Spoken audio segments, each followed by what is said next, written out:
All right, welcome to another edition of Not Your Father's Data Center. I am your host, Raymond Hawkins. Today, we are joined by the Computer and Communications Industry Association's Vice President of Public Policy out of Washington, D.C., Arthur Sidney. Arthur, how are you today, sir? I'm doing great, Raymond. How are you? I'm doing great. There's a lot in that title. So if you don't mind, we'll lead right off with, first of all, the Vice President of Public Policy. What do you do? And second of all, what does the Computer and Communications Industry Association do? Great. Well, thank you for that question. I'm Arthur Sidney. I represent the computer and communication industry. We are a 50-year-old tech association. If you can imagine that. I don't even know what tech was like 50 years ago. Yeah, well, what were we representing 50 years ago? I don't know, but we were doing it and doing it well. We represent small, medium, and large tech companies, and we have an interest in, of course, the issue we'll be talking about today, representing a lot of the companies that are affected by these bills: Google, Apple, Facebook, Amazon, amongst others. And so we deal with, our mission is open markets, open systems, interoperation, transparency are all things that are the bedrock of the Computer and Communication Industry Association. And we focus on issues ranging from intellectual property, copyright and patents, to competition law, obviously, intermediary liability with content moderation, and basically any issue that deals with tech, telecommunications, 5G, you name it. Is the association headquartered there in D.C., Arthur? It is headquartered in D.C. We have an office in Brussels. There are probably, I'd say, about 22 of us, maybe 11 in Washington or a little less, and about 10 or so in our Brussels office. But we work on matters international as well as domestic. Okay, all right. And so as an association, do the companies pay a dues? Tell me a little bit how it works as the organizations you guys represent. Is it like a dues card carrying part of an association? How does that work? Yeah, we're a nonprofit 501c6, and we have members about 28, between 28 and 35. Don't know the exact number right now, but we've got a lot of members, and they are dues-paying members, and we are involved, as I mentioned, in all the major fights here in Washington and around the world, championing these issues of open markets, open systems, and interoperability. Okay, so it keeps us very busy. And it says computers and communication. Are most of your customers the tech companies then? I say customers, members, I guess is the right way to say it. Yeah, well, we have a large percentage of them are tech companies. We also have telecommunication companies. We have companies that deal with the internet infrastructure. And so we pride ourselves on having members at every level of the tech ecosystem. Okay, I got you. All right. So we got a little bit of a primer on what CCIA does. Let's hit pause on that, and let's understand a little bit about you. So, where's home? Where do you come from? I don't think you would have any idea who Ben Roethlisberger is. Not that I might have a preview on that, but so let's hear a little bit about you, Arthur, if you don't mind. Sure, happy to share about me. So I'm Arthur Sidney. As I mentioned, I was born and grew up in Pittsburgh, Pennsylvania. Had an interesting background in that I was in the International Baccalaureate program there in Pittsburgh, so it allowed me to become fluent in Spanish. I majored in Spanish. I took my A-levels. The IB system in Pittsburgh was a way to integrate the schools there. And so I had a top-rate, first-rate education at Shenley High School, which is now no longer existence. It's now apartment buildings. But wow. Andy Warhol and a bunch of great folks went there, a lot of jazz greats. And it's right in downtown Oakland in Pittsburgh, one of the cultural centers there. Pittsburgh's a great cultural town. But yeah, I did international baccalaureate, which I'm very proud to say. I studied Spanish, was one of my majors, and it also afforded me an opportunity to get advanced credits in college, which I then later used to study abroad in Africa and do some other cool things and have extra credits to graduate early. So it was a great educational opportunity. It was a public school, so that's a pitch for public schools. Yeah, for public school. All right. And another claim to fame for Shenley High School, it is not mine, I just happened to have gone there, is that it was the first multi-million-dollar high school in the country. You can look this up on Wikipedia. Yeah. Wow, really? Pittsburgh, yeah. So from as far as a building perspective or from a budget perspective, first multi-million-dollar building ever? I'm assuming it's the building. I didn't Building, look yeah. too deeply. I Googled it myself. Sometimes Yeah, I get yeah. nostalgic since dear All Shinley right, High is no Shinley. longer there. Yeah. Yeah, Shinley yeah. Spartans. The Shinley Spartans. All right. Very good. All right. Well, And then uh, and then from there, to keep talking about me, if you want to know a little bit more, I went to yeah. Vassar College after Shenley, majoring in international studies and Africana studies. And so I spent, as I shared before, a lot of time on the continent of Africa, and minored in Spanish, economics, and I think religion. I had a lot of interest. I was a nerd All right. through We and got through. we got to spend some time on Africa. Where in Africa did you go? So my first time in Africa was in Kenya and Tanzania, where I studied back in the early '90s. Yeah, the early '90s. Yeah, I was trying to fact check that day. It was the early '90s, and studied at U Nairobi. I went through the Sarah Lawrence exchange program there, and I was able to study Kiswahili, amongst other things. The other thing that's interesting about me as well, because of my international baccalaureate background, I have a knack for languages. So I'm fluent in Spanish, speak Portuguese, studied Italian. I'm not fluent in Italian. I can read it, but speaking, not so good. And studied Japanese. So I've loved all things international, enjoyed travel, and Vassar afforded me that opportunity with a great liberal arts education. It was just a great education. And then from Vassar, I went on to Howard Law School, and there I was still involved with international law was one of my passions. Immediately after Howard Law, I went back to law school, as if if I didn't get enough law at school in the first place. I took the bar exam right after my third year in law school, way back when. Passed the bar, and then was completing my studies in the LLM program at American University's Washington College of Law, where I studied international business transactions and international trade. And then from there, I had this burning sensation in my heart to do trade work. I did trade work for almost 9 or 10 years at the Department of Commerce, where I litigated cases before the federal courts, international courts, and tribunals. And after that, I went Hold to, on, Arthur. What kind of cases when you were there in the Department of Commerce? What kinds of cases get brought there?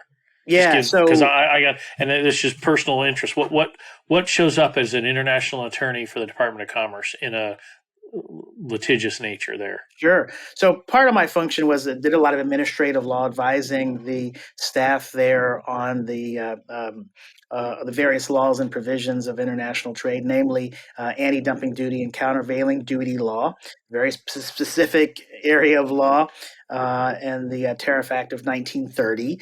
And so the kind of cases that we would see is when domestic industry would sue or would sue foreign companies for trade violations. We would litigate those matters when they were brought to the Court of International Trade, the Court of Appeals for the Federal Circuit. Even worked on one Supreme Court case way back when on zeroing on a very particular issue.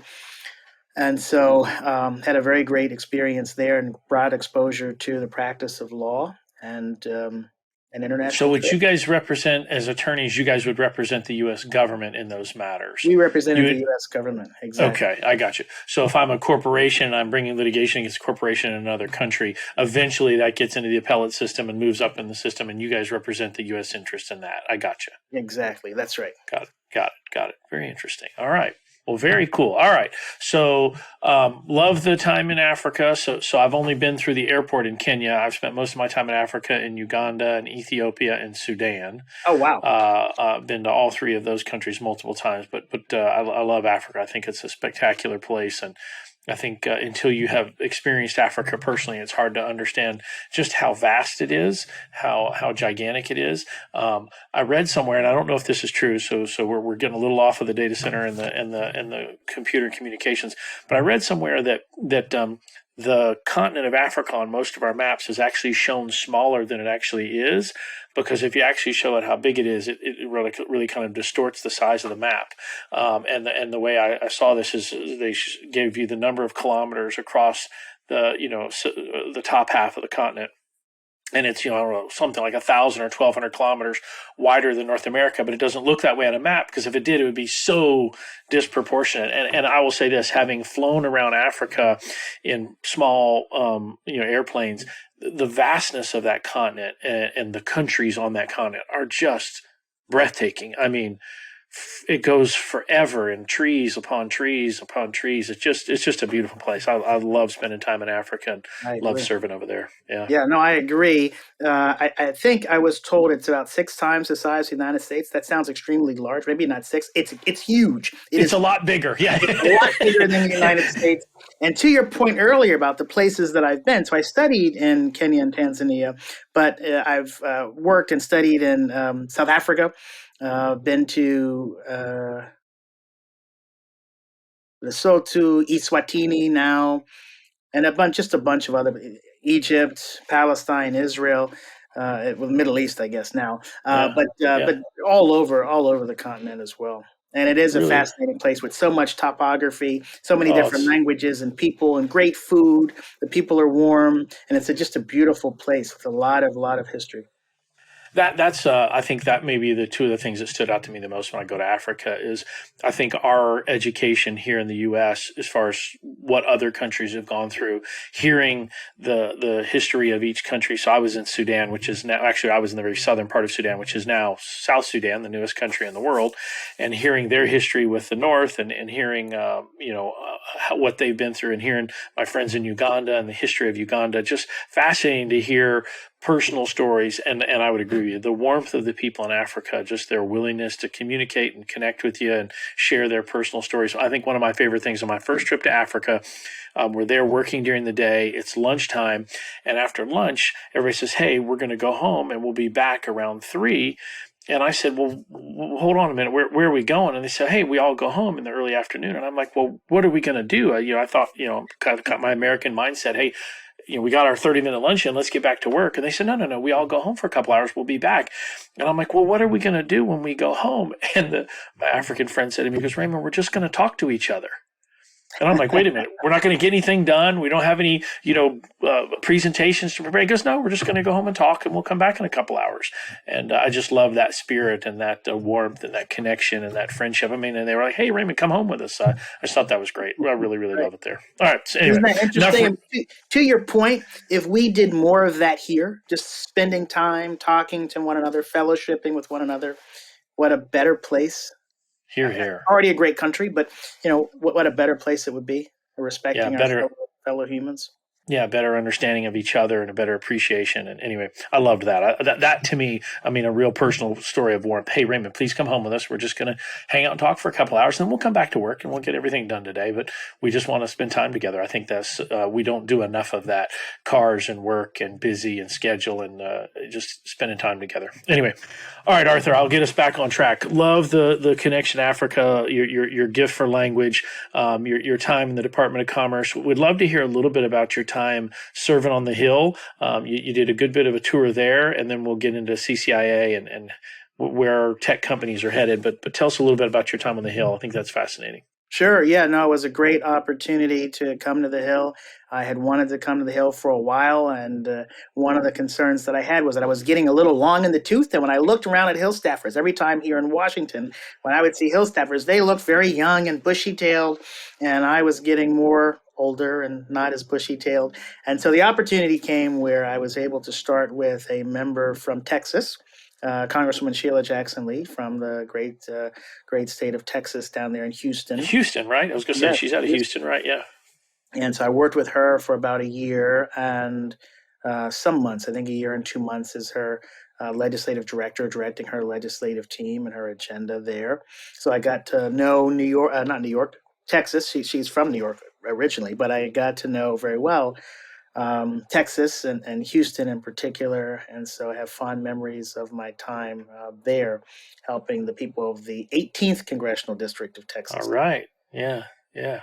Very, very good. And then So, after, oh, sorry, I go was going ahead. to say Yeah. after, That's after what I was Miss going to say. Lee, Who was the next one? yeah, Yeah. it didn't end there. After Miss Yeah. Jackson Lee, I went had the opportunity to serve Mr. Hank Johnson, Congressman Johnson from the great Yeah. state of Georgia, another Yeah. southern state. He's from the Atlanta area, Metro Atlanta. And so I served with him as chief of staff, chief counsel for almost 11 plus years. 11, Oh, yeah, 11 plus wow. years. And he was a great person to work for, a great person to learn from, great leader, mentor. And he sat on a number of interesting committees at the time, from antitrust, from some of the antitrust committees to intellectual property committees as chair. And so we had a good run together. We were able to do a lot of good work for people back there in the Georgia's 4th congressional district. Yeah, good stuff. Well, so I'm from a little town called Griffin, Georgia. I'm right next to Mm-hmm. Mr. Johnson's district, so I know it well. Very, very cool. So, all right, you got to tell us one good Hill story that we wouldn't read in the papers. Doesn't have to be salacious, but something that you would say you'd never guess the gym is this big, or something that we wouldn't know about being on the Hill. And then I'm going to ask you one other Hill question, and we'll get into CCIA and the data center A business. Hill secret question. I don't know if I have any secret questions. And there's a tunnel that connects the various offices and the House floor, and you can walk across and take the Senate tunnels and the Senate trolleys, so to speak, to get around. That may not be something that people know, or maybe they know that. So I'll try to think of something So else. that's just for members and their staff, the underground passageways, or who else When can I get in was there? there, this is pre-COVID, people that had gained access to the building were allowed to also take it as long as they were escorted by Got a it. congressional staff member or a member of Congress. Um, we have a small house gym there Okay. that So, we, so, yeah. so how? Tell me. I want my house question is this. Then, tell me how the offices get doled out.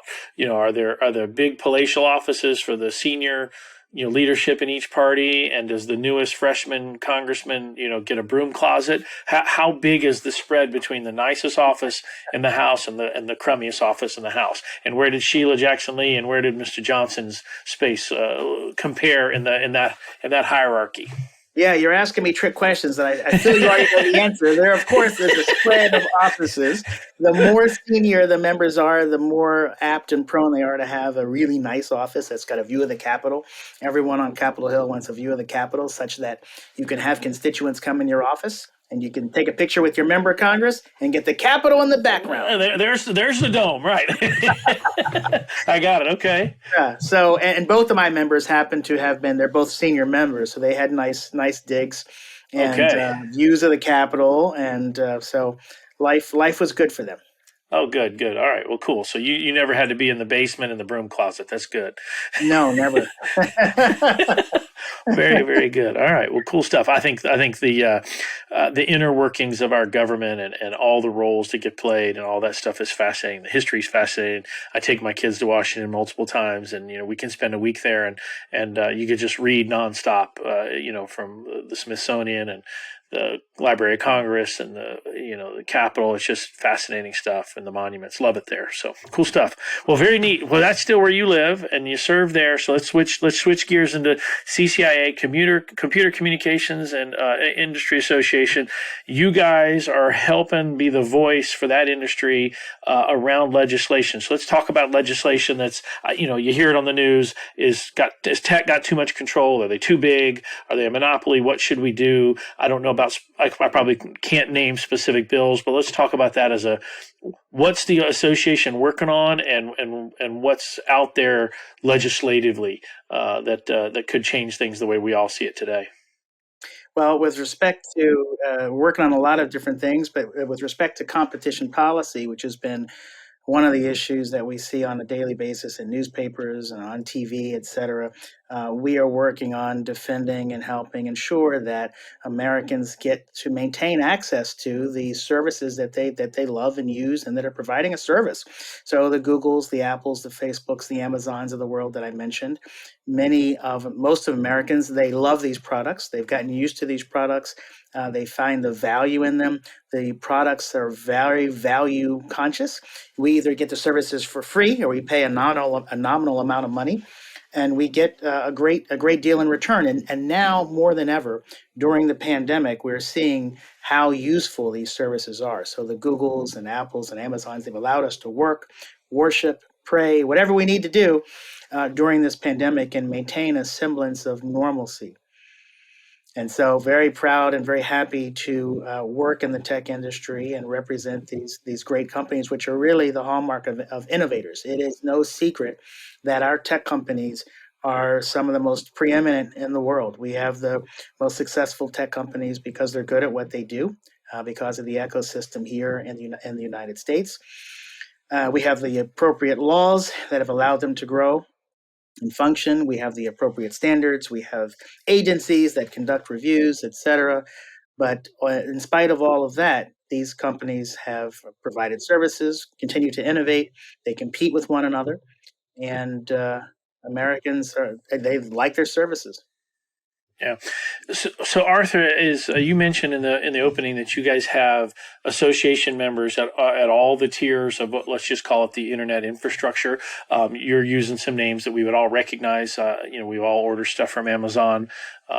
We've all, I'm sure, typed into a Google search engine. I'm certain that most of us have watched something on an Apple product. I think that's the only thing I watch things on between my Apple TV, my iPhone, and my iPad. I don't know that I've watched anything on anything but an Apple product for a long time. I recognize that part of the layer of the association. What are some other kinds of companies? And you don't have to name names if you don't want to, but would love to hear what other organizations are part of the association, and are you guys helping represent their interest? Sure. We represent, as I mentioned, the ones we shared, BT, Rakuten, Stripe, Wolt, Twitter, Red Hat, Uber, just a wide spectrum, Samsung, Vimeo, Waymo, Intel, most of the iconic brands that individuals know and are aware of and find very valuable. I'm not allowed to name any of our customers due to contractual obligations, but we have some on the list you just rattled off. So that's neat to hear that several of the folks And that there's we help more. with their infrastructure. I don't want to cast. Yeah, yes. I didn't mean to cut you off. I apologize. No, all good. Yeah. But I didn't want to cast aspersions. We have, like I said, nearing over 30. So that was just a sample of some of the members, and no slight against the ones that I didn't mention. But you were trying to get a sense of the breadth of the association and who we represent. And I don't know if I need to go through the entire list so as not to leave that's anybody great. off. Okay. No, that's great. You mentioned Brussels. Could you tell us a little bit? I think as we alluded to a little bit with our Africa conversation, we tend to see the world through red, white, and blue glasses here, and not think about the rest of the world. What does your Brussels office do? International law? How does that impact the members of the association? You mentioned BT, so I'm assuming you've got some non-U.S. based customers as well, or association members as well. Talk to me about how Brussels and the U.S., your D.C. office. What kinds of issues are you guys both working on, and how are they alike and how are they different? Sure. Well, I will share that in both Brussels and the U.S. We are we have mostly U.S. companies. There are a few that are non-U.S. Rakuten and others, but the mission in Brussels is the same as ours. They support the membership and they support U.S. technology competition and innovation. And sometimes there is a connection. There is our paths cross and we align on things. For example, in the EU, they are working against the Digital Medium Act and the DSA Digital Services Act, which are companions to and similar to the U.S. Antitrust regulations that we have put before us today that we'll be talking about. And in the same instance there, the DSA and the DMA are targeting U.S. tech companies, which again are the most preeminent in the world. So even there, Europeans are taking, having their opportunity to do new opportunities to do tech regulation, which are focusing on our companies. And we have problems both at home and abroad, and frankly around the world, because our companies, and the ones we mentioned in particular, the larger ones, Google, Facebook, Apple, and Amazon, are so successful. They're in the crosshairs around the world. So are those DSA and DMA, are those both EU pieces of legislation? Is that what they Those are are? those are EU pieces of legislation, Got it. which also will be targeting U.S. companies, the same ones that I've mentioned. Yeah. And is it? And I apologize for not understanding those bills. Are they taxing or are they limiting competition, or a little of both? Is it, in other words, different sets of fees and whatnot, or is it just specifically aimed at anti-competitive Well, measures?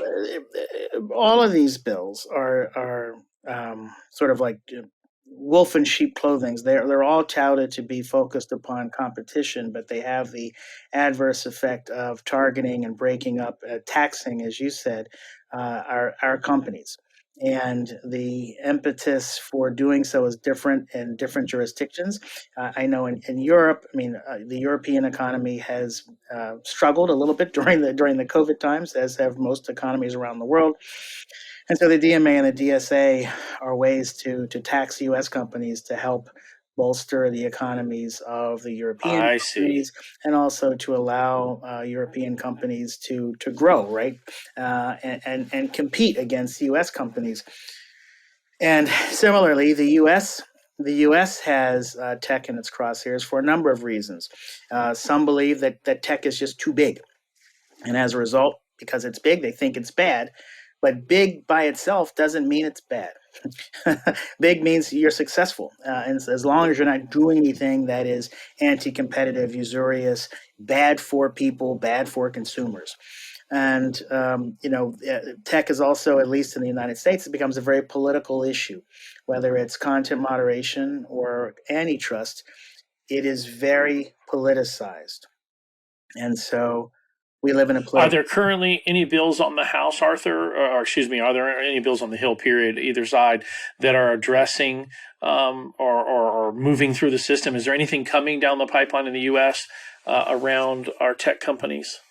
Any Sure, legislation? yeah. Well, there's a lot of legislation, a lot that's being introduced on the Senate side as we speak. There are a number of bills that are of interest and that the world is watching, frankly, with the House Judiciary Committee and the Senate Judiciary Committee. They recently introduced 6 bills on June 11th, 2021, after the culmination of about an 18-month investigation into the tech industry. And the result of that was a 450-page report that the staffers wrote, looking at the tech industry and examining various companies and component technology companies.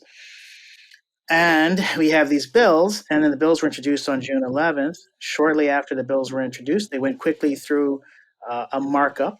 They're one of the processes by which bills get ready for floor consideration. And the bills dealt with all manner of things related to antitrust. Some increased the merger filing fee bills, or the merger filing fees for large scale mergers. Some dealt with data portability, users being able to port data from one place to another. Another bill was an acquisition ban bill, and that bill prevents these covered platforms, which I should define what they are, covered platforms from acquiring any other company. And there are 2 other bills that are moving that have had the most traction recently, and that is H.R. 3816, the American Choice and Online Innovation Act, which is a bill by Chairman Cicilline. It's a non-discrimination bill. And H.R. 3825, put forward by Congresswoman Jayapal, its title is the Ending Platform Monopolies Act, and it's a bill that's aimed at getting rid of conflicts of interest. And essentially what it does is it means that covered platforms have to um, they're prevented from acquiring tech startups, and they're also required to sell certain lines of services that benefit the covered platform. And so it's a breakup bill, basically, breaking the companies up into its constituent parts, which ultimately all of these bills in tandem, and they have overlapping jurisdiction. All of them will affect the services, as I shared before, that we know and that we've loved and that we've used. And so, when you're looking at Amazon Prime or Amazon, after these bills, should these bills become law, it won't be the same. These bills will break those things. If you're talking about preloaded apps on your iPhone, for example. These bills will break that and cause that to not exist any longer. And so ultimately, again, as I shared, it's consumers that will lose, consumers that may potentially pay more for these services, consumers that may not have access to these services. And again, the critical thing to remember here is that these services now are nominal costs. If you're an Amazon Prime subscriber, you pay $129 a month, or a year rather, and you get free shipping on Amazon Prime eligible goods, for example. And so that's a service. And of course, with Amazon Prime, you get the goods in 2 days, 3 days, all free day shipping. Arthur, you scared me when you said a month. I was like, wait a minute. No, I pay monthly, 129. I know. I just for a second, I was like, wait, my daughter told me it was once a year, but hold on a minute. And so one thing I just wanted to share too, I was talking about how these bills, and I just went through the litany of bills, the competition bills in particular, which are getting the most traction and the most play. I mentioned the word covered platform, and I want to define what the covered platform is. And Great, so the bills themselves define it. On the House side and the Senate side, they have a similar definition. And it's basically an arbitrary definition. The covered platform under the bill is defined on the House side as a online platform that has $500 billion in market capitalization and 50 million active US-based monthly users, or 500 billion market capitalization and 100,000 US-based active monthly business users. And so when you add that formula, that gobbledygook together, you get Apple, Amazon, Facebook, and Google. And the question was asked even at the markup that I had shared with you about on June 23rd, shortly after the bills were introduced. The question was asked whether Microsoft was included, and there was no straight answer. And that markup was a 48-hour markup. It lasted 48 hours. Because of the acrimony and the concerns that people had on both sides of the aisle with the bills in terms of how they were written, the rapidity with which they were written. It is unusual on the House or the Senate to have a bill be introduced and then have it go immediately to markup. And so these bills were introduced around June 11th, and the markup occurred on June 23rd and June 24th of 2021. So these are new bills, little baby bills that are growing up. And it's causing a lot of attention and getting a lot of coverage, as I mentioned, because not only will it affect the services, it will affect us. And so constituents, voters, consumers really ought to be paying attention, letting their members know they're not with it or supportive of these bills, because they ought to know about it, and they ought to be active and take a participatory role, because ultimately it's them that's going to feel the brunt of this. And I always look for the what's in it for me, or the what's in it for people. The what's in it for you is that you could lose the services that we've talked about. So I'm assuming CCIA is working to either change these bills or stop them from an industry association standpoint. Is that an accurate assessment? That's absolutely right. We are looking to change the narrative or stop these bills, and that is not to say that we don't think there's an opportunity for Congress to act. We're not saying Congress shouldn't do anything. There are opportunities for Congress to act. I mean, what Congress could do that would be beneficial for industry as well as consumers is provide something like federal baseline privacy. Right now, there's a hodgepodge of state laws providing privacy. And businesses and consumers would benefit from having certainty, knowing what is the federal baseline, what is the federal government providing and allowing for here. Also, there are agencies that their sole province is to conduct investigations and carry out investigations on these companies and other companies. And it's not for the Congress to step in and regulate how companies should regulate their businesses. And that's really how we view this at CCIA, is that these aren't antitrust bills, because antitrust deals with the regulation of markets. These bills, the five bills, they pick winners and losers. They arbitrarily decide which companies are in scope, which companies are out of scope. And as a result, it's anti-competitive by itself and discriminatory on its face. Because if the ideas that the Congress was trying to put forward, if they were truly good ideas, they should apply across the board. and we don't have that here, and it's dangerous because particularly now in the situation where we're in a technology race with China and other adversaries, and it's real. And I say it's real because every day we're seeing articles about Chinese surveillance against U.S. companies and U.S. citizens. There's cyber attacks that are happening with great frequency, and so these bills are regulating the business practices of just a handful of U.S. companies. But there's a complete pass to foreign companies. There's no regulation of foreign companies. Foreign companies are not required to break themselves up. They're not forbidden or prevented from acquiring startups like these bills are doing for our U.S. companies. And so the true beneficiaries of these bills are potentially our technology rivals, Russian companies, Baidu, Tencent, TikTok, Yandex, I can go on and name a bunch of them.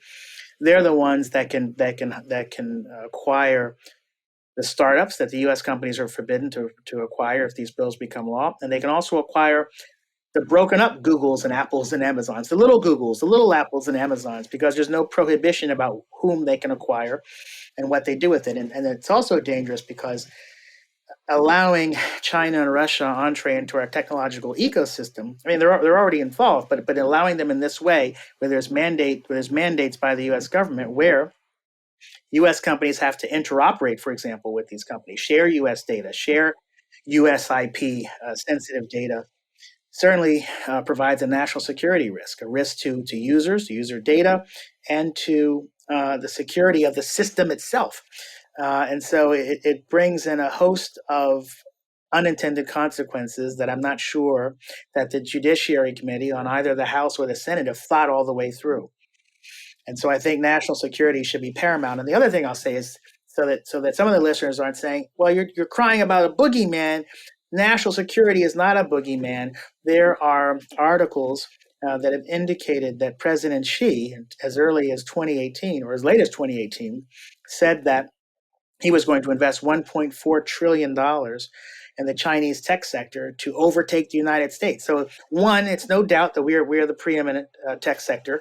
We are preeminent when it comes to chip production, quantum computing, AI, et cetera. But the Chinese and our competitors realize that, and they want to beat us in that race.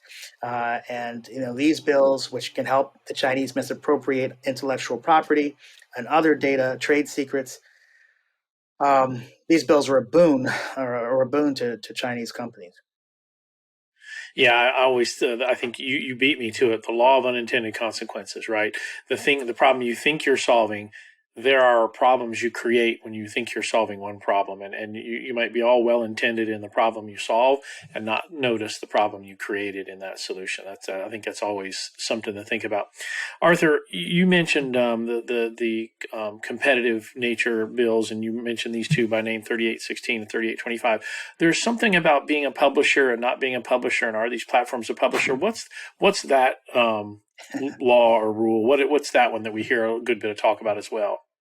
That is content. That falls under content moderation, Section 230, and it deals with how a platform is able to take information, put information up, and take information down.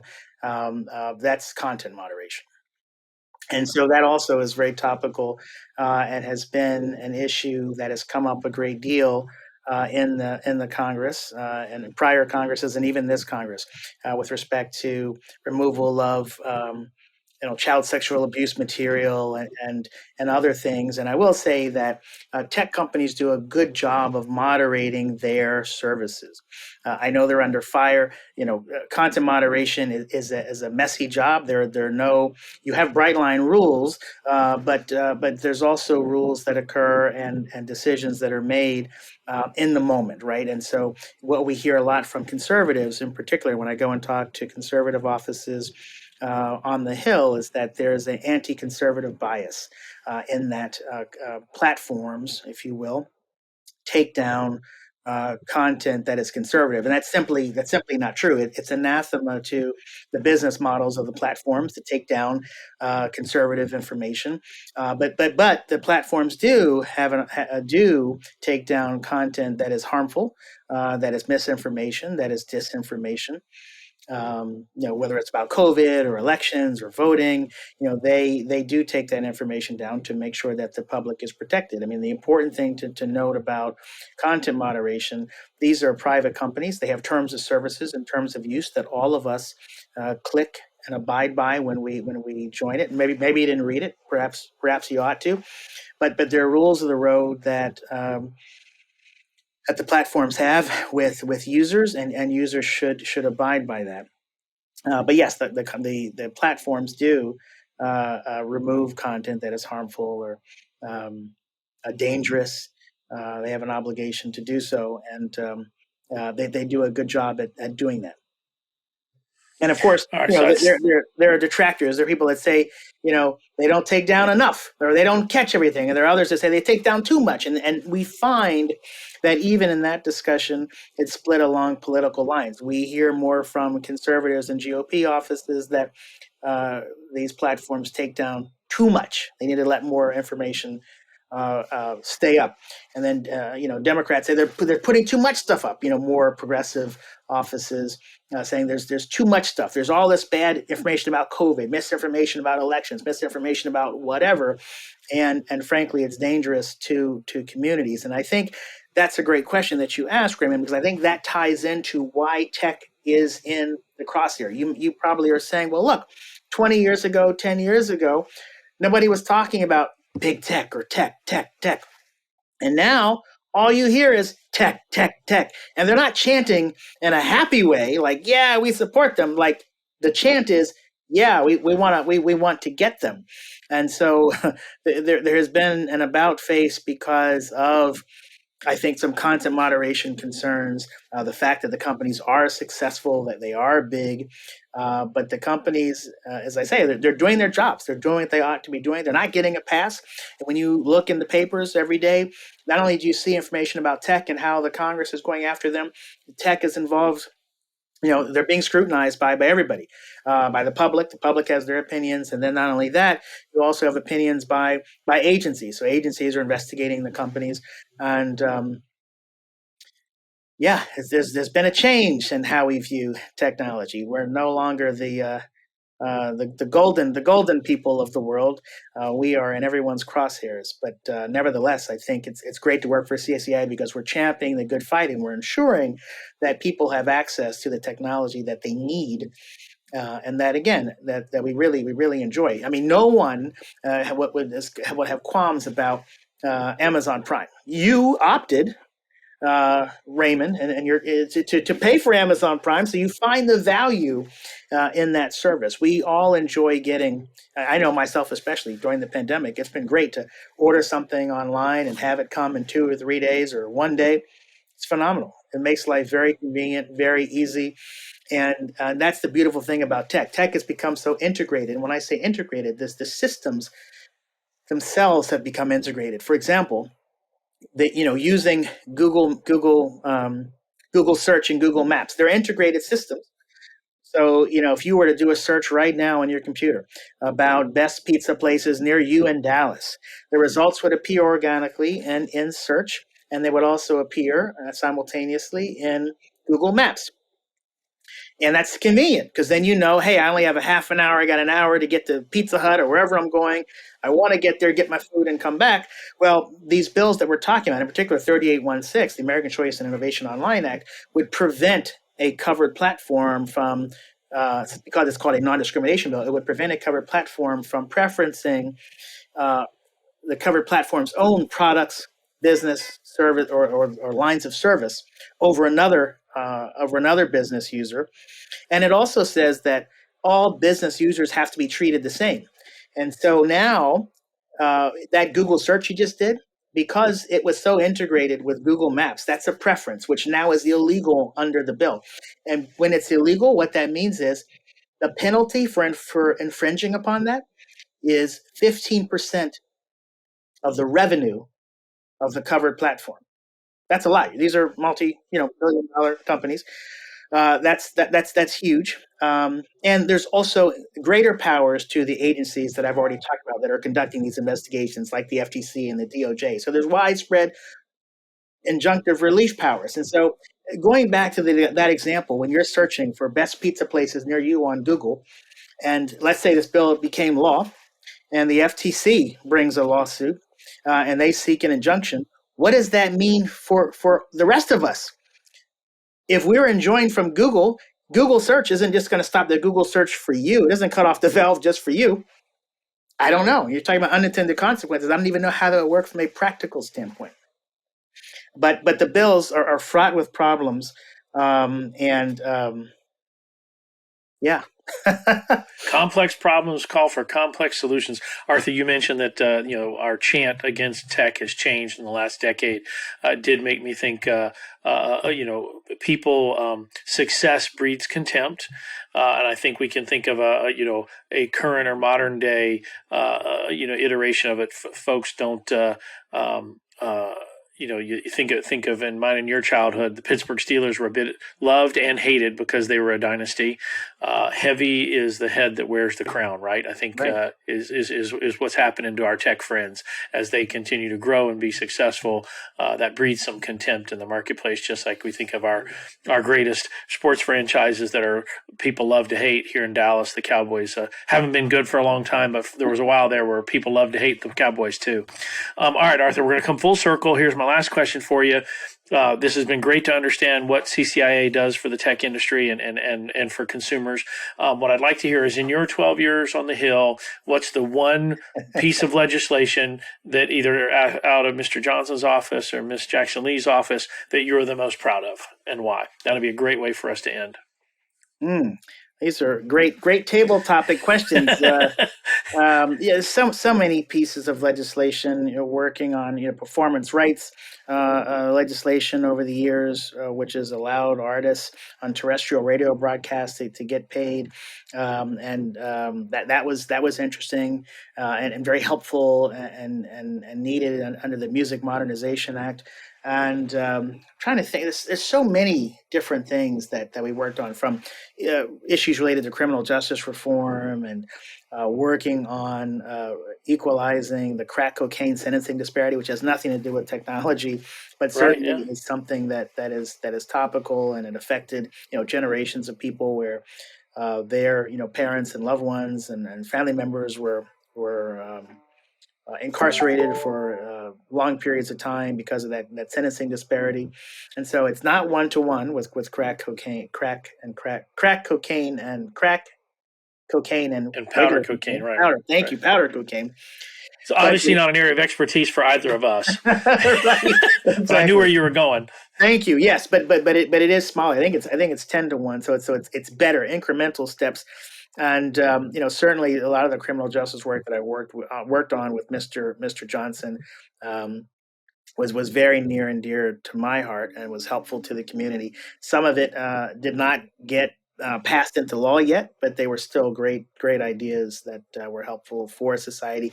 One of the great things about working in the Congress is you have a lot of quixotic and ideological ideas, right? Ideological things that you want to get put forward, and so the Congress and the members of Congress sometimes will suffer that with you and allow you to really put your imprimatur and try to help be of service to people and constituents. And so we worked on all kinds of really fascinating and fun things, and had the opportunity as a result to meet a lot of interesting people. I think, to your point we raised earlier, everything is about connecting with people. And if we're not connecting with people and helping one another and lifting one another up, then what is the point? What is the point of being in these roles? Whatever role we're in, whether we're doing podcasts, whether we're doing, serving as a VP for an association, whether we're serving as an attorney for the government, or at the House of Representatives, we should be of service to each other. Here. Well, Arthur, I think that our political discourse focuses far too much on what separates us. I always find when I spend time with friends of mine from the other side of the aisle that we agree on 80 or 90% of life, and there are very few things that we disagree on, and even in those, we disagree on them in matters of shades. There are almost nothing that we're diametrically opposed on, and I know that doesn't make for interesting TV or radio or newspapers, but I find we have far more in common with each other than we have in opposition with each other. And I wish we'd focus on that more than anything else, because I think we're all generally trying to do the same thing: raise healthy families and balanced kids and provide and love each other well. And I wish we'd focus on that far more than other things that set us apart. Well, you said this was your first ever podcast, Arthur. You did awesome. You're a fantastic guest, easy to talk to. We loved having you, so much so we think we're going to have you back to talk about more legislation and time on the Hill and more business in CCIA as we watch HR 3816 go through and 3825. It's really been fun having you. Thank you so much. I appreciate it. Thank you for the opportunity. I enjoyed talking with you. It's been great to share some ideas, and thank you for inviting me on the show.